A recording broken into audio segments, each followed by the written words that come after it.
ప్రజాపాలన ప్రగతి ప్రణాళిక కార్యక్రమంలో భాగంగా వైద్య ఆరోగ్య శాఖ ఆధ్వర్యంలో ఆరోగ్య వారోత్సవాలు ప్రారంభమయ్యాయి. మంత్రి దామోదర్ రాజనరసింహ ఆధ్వర్యంలో హైదరాబాద్లోని నెక్లెస్ రోడ్లో సుమారు 1000 మందితో ఫుడ్ సేఫ్టీ అవేర్నెస్ వాక్ నిర్వహించారు.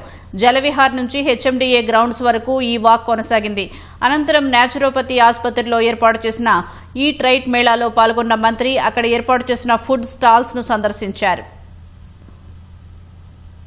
ఒక కాలంలో 10,000 ఫుడ్ జాయింట్స్ ఉంటే ఈ రోజు 1,41,000 ఫుడ్ జాయింట్స్ ఉన్నాయి. దానికి అనుగుణంగా కూడా మన హెచ్ఆర్ పెంచుకోవాలి, మన క్యాడర్ స్ట్రెంత్ పెంచుకోవాలి, మన ఫుడ్ ఇన్స్పెక్టర్ల సంఖ్యని పెంచుకోవాలి. ఆ దిశగా మా ప్రయత్నం ఉంటుంది, మా కృషి ఉంటుంది. కానీ మీరు పౌరులు, సిటిజన్స్, రెస్పాన్సిబిలిటీ, మీరు కూడా ముందుకొచ్చి ప్రభుత్వానికి ఎక్కడైనా కల్తీ వ్యవహారం జరుగుతున్నది, కల్తీ ఫుడ్ లభిస్తున్నది, అడల్టెడ్ ఫుడ్ లభిస్తున్నది, దీన్ని నివారించాలి, ఆపాలంటే మీ సహకారం కూడా కావాలి. మీరు మా ప్రభుత్వ దృష్టికి తీసుకురావాలి. ఇక్కడ అడల్టరేషన్ కు వ్యతిరేకంగా నో కాంప్రమైజ్. ఈ రోజు ముఖ్యమంత్రి గారు చాలా సీరియస్ గా వివరిస్తున్నారు. దీనిపైన ఈ ప్రభుత్వము, మీ ప్రభుత్వము ఖచ్చితంగా కఠిన చర్యలు తీసుకుంటామనే విషయాన్ని మీకు తెలియజేస్తూ, దయచేసి జీవితంలో ఒక భాగం పెట్టుకోండి. ఫిజికల్ ఫిట్నెస్ అనేది రోజు ఒక గంట వాకింగ్ గానీ, స్ట్రెచ్చింగ్ గానీ, ఎక్సర్సైజ్ గానీ, ఇది ఒక అంతర్భాగం కావాలి. Should be part of your life. ఇలా అయితే మన నిద్ర, భోజనం అన్ని మన part of the life.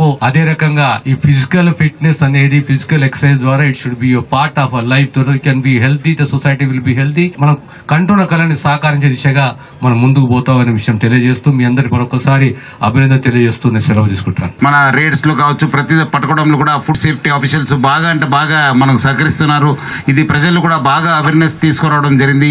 So దానికి సహకరించిన మినిస్టర్ గారికి, ప్రభుత్వానికి, ముఖ్యంగా మన ఫుడ్ సేఫ్టీ కమిషనర్ సంగీత గారికి కూడా నేను పేరుగా ధన్యవాదాలు తెలుపుతూ, సో మీరందరూ కూడా ఆరోగ్యంగా ఉండాలని చెప్పి కోరుతూ సెలవు తీసుకున్నాను. Thank you.